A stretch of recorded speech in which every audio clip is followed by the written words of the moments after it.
Eric, the media assassin. About to do this live with y'all real quick. Oh man, what a crazy couple days it's been. I'm in the lab working right now. So yeah, a lot of crazy things going on right now in the world today. You see the FBI trying to come after MAGA, trying to come after Trump. You see Irv Gotti with his messy ass getting out there talking all this stuff about Ashanti and all them.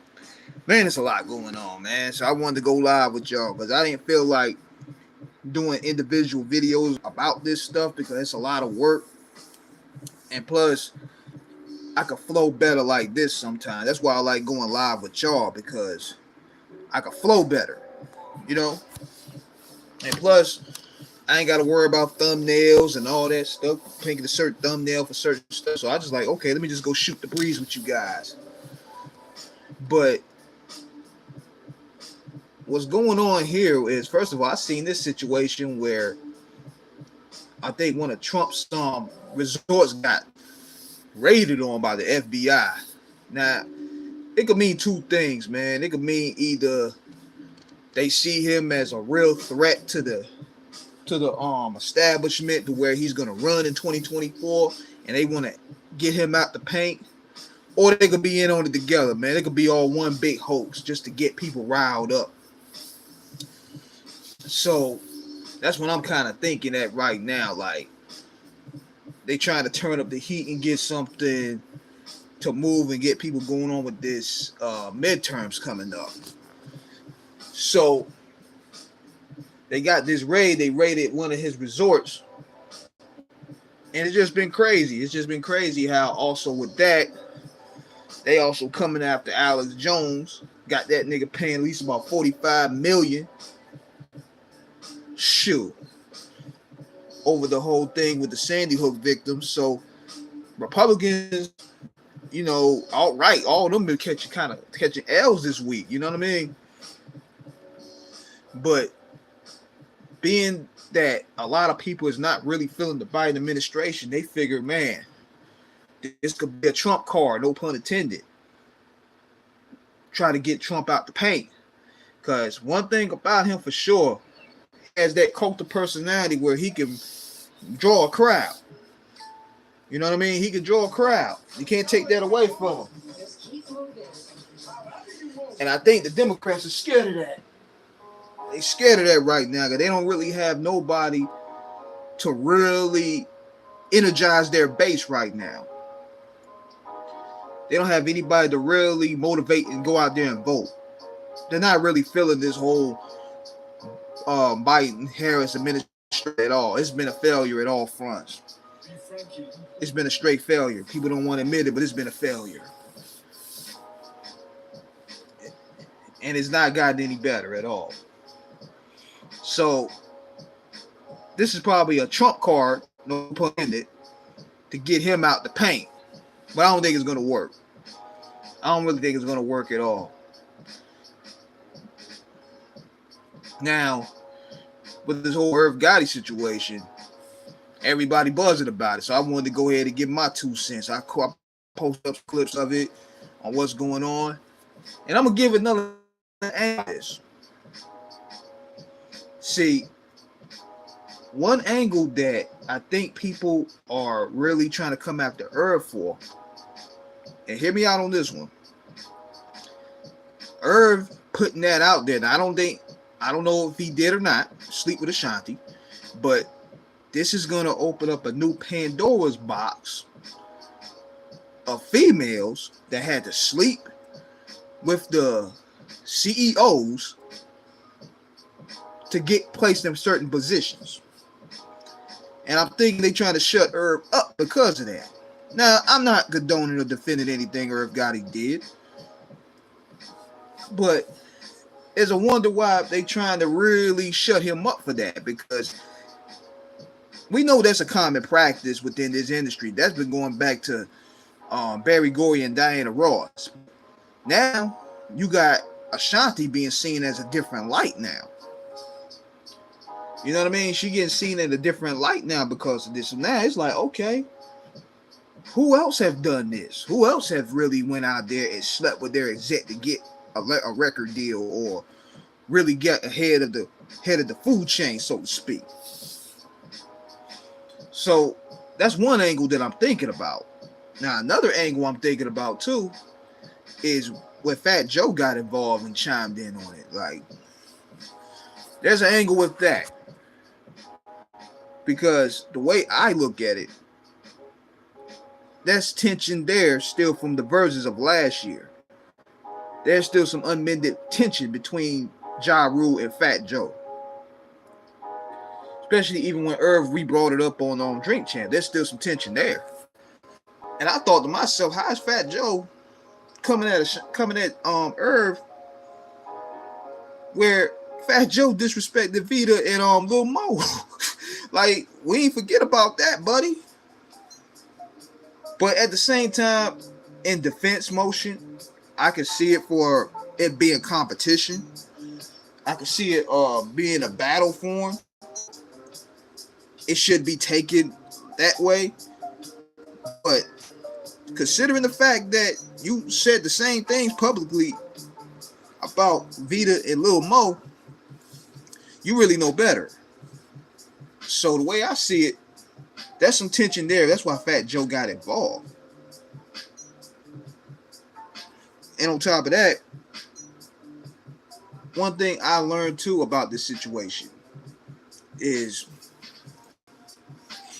you don't want to you got to handle things privately, because think about this, man.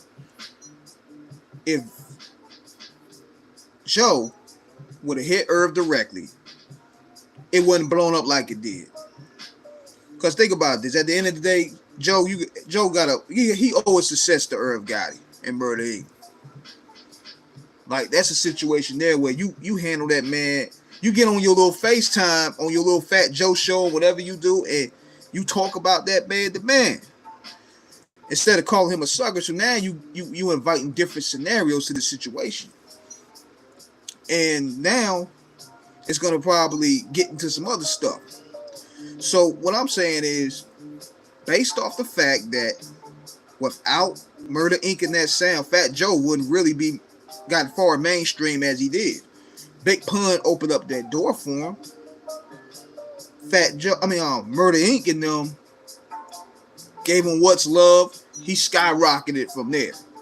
He left Big Pun's shadow and became his own entity, his own brand.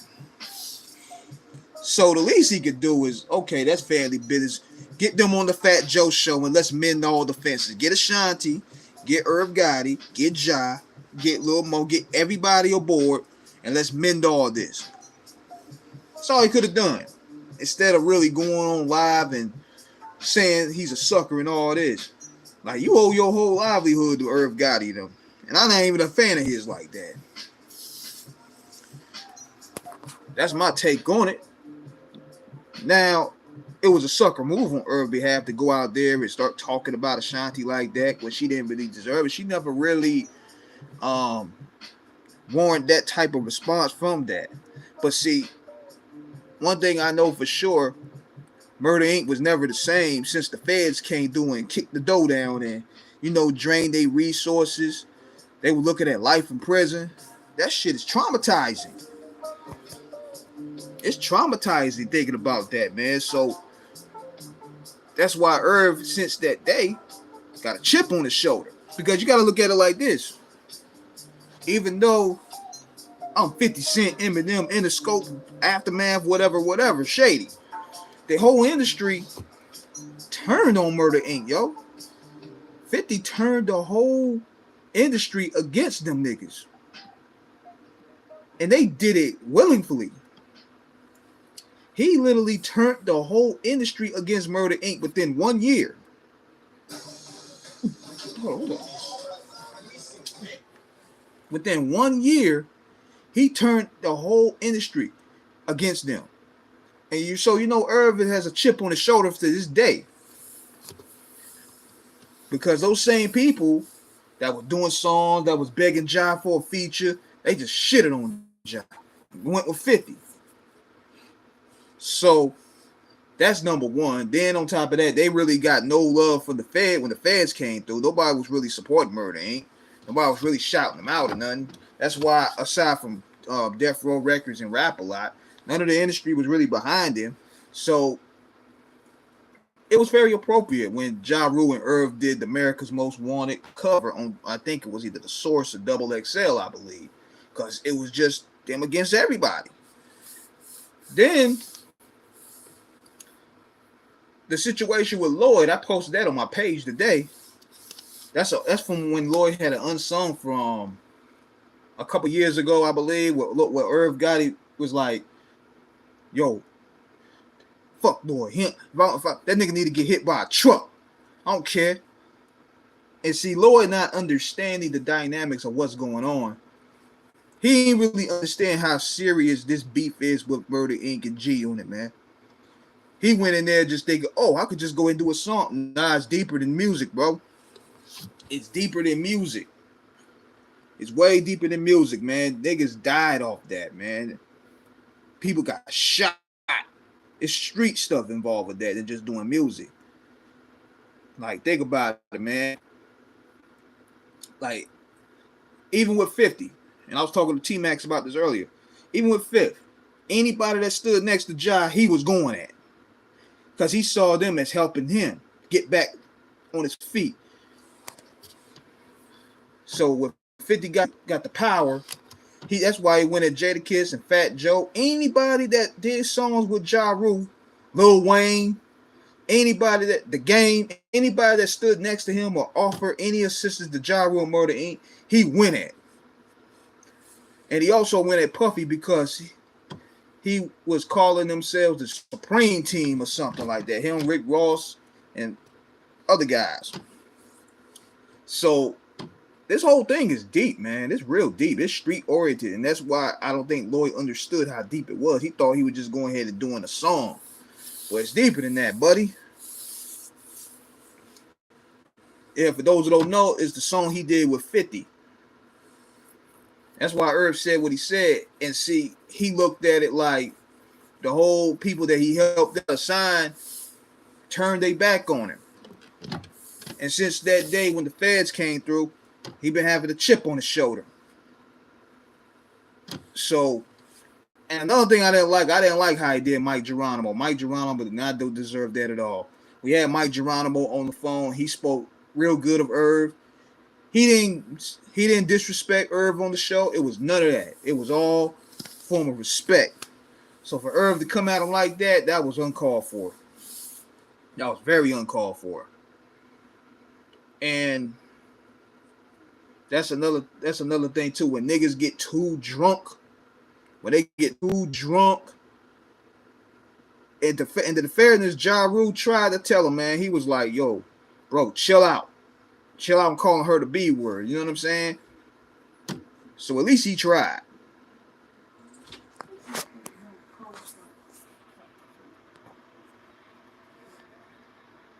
least he tried. So where they stand right now, they look at it like all press is good press. But in reality, it's not good. Especially when you're doing a $300 million deal and this comes out. Now you got the people that you did business with. They looking at you kind of funny style now because you out there gossiping and you're interfering, hurting the brand. So it's a different ball game, man. When you talk about $300 million deals and stuff like that, you got to act and move accordingly. And see, Irv Gotti's in a space now where he can't talk like he on the block no more. You got to move accordingly because now these people are putting money behind your brand, and they be like, who knows? We might want to get Ashanti for a soundtrack. Ashanti ain't gonna do it. I wouldn't either. She ain't gonna do it with this dude, and that's potential revenue being thrown out the window. But where it stands to me, in my opinion, is different layers behind this. See, Fat Joe and them jumped in because he's still a little heated from the verses. There's still hidden tension there that they never took care of. And I don't think he should have went public on like that with Irv, because he owe a lifeline to Irv Gotti and them, man, because they threw him the lifeline. You know what I mean? He threw him the lifeline to where he had a hit record that catapulted his career from a gold artist to now a platinum artist. So even if you disagree with how things are handled, you handle that behind closed doors, man. I'm the same way, man. Like, if anybody gave me an opportunity or a big break, I could never diss them on a public platform. I gotta hit that person directly, because they helped me, you know. But other things you could look at it too, man. You could look at it too in a different form of fashion. That the story remains. If you're gonna hang with somebody or do drink champs, make sure that nigga can hold a liquor. Straight up, man. But nevertheless, man, I want to go jump on live real quick. I want to let y'all know that we got AK from Do or Die, the legendary Chi-Town crew. They coming through this Thursday night on Off the Cuff Radio. Friday night, I got Jay the Goat from Texas on Friday night on Off the Cuff Radio. Screwball Radio on Saturday night. I brought Cocaine and Cole Hutch, Cole 187. So we got Black Poet, Comet, Cocaine, and Hutch in the same building. East meets West. Come on, man. We ain't playing over here. So I'm about to sign out here right now. I got some things to take care of. I'm going to finish watching Monday Night Raw. I'm going to upload some more content. I also got the interview from Dr. Dre from Yo MTV Raps. I'm going to drop that this week. I'm going to drop the Big Prodigy from South Central Cartel interview. I'm going to drop that this week as well. So keep on supporting us. Thank you for everybody that's been supporting Off the Cuff Radio, Screwball Radio. Definitely subscribe to Screwball Radio. Run those numbers up, man. I'm trying to get that channel popping. So hit me up. Holla back.